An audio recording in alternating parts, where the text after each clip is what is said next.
Doctor Riten Kumar Samaddar, consultant hepatologist and gastroenterologist. আজ আপনাদের সামনে তথা 29শে মে ওয়ার্ল্ড ডাইজেস্টিভ ডে উপলক্ষে কিছু গুরুত্বপূর্ণ তথ্য দিতে এসেছি। তো আমাদের একটা সবারই সমস্যা, একটা অ্যাসিডিটির প্রবলেম। সেটাকে আমরা অনেক সময় বুকে ব্যথা হলে অনুভব করতে পারি।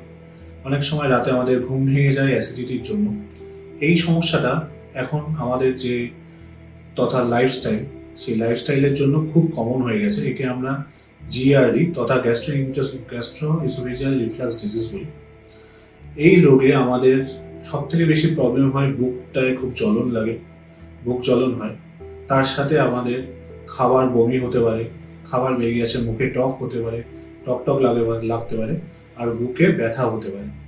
এই বুকে ব্যথা অনেক সময় আমরা হার্টের রোগ হিসাবে ছুটে গিয়ে হার্টের ডাক্তারবাবুকে দেখাই, কিন্তু সেই ক্ষেত্রে দেখা যায় যে হার্টের রোগ সেরকমভাবে নেই, এটি গ্যাসের প্রবলেম অথবা অ্যাসিডিটির প্রবলেম।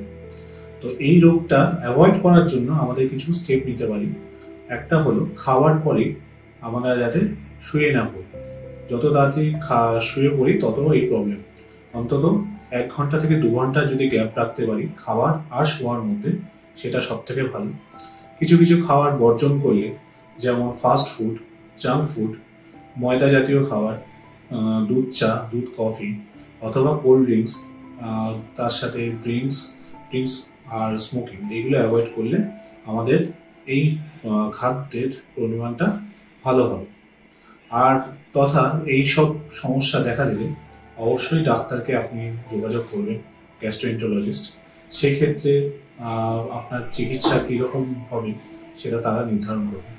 আমাকে এখানে নিউট্রিয়াম মেডিপ্লাস মহামায়াতলাতে অ্যাভেলেবেল আছে, এখানে আপনি পেতে পারেন।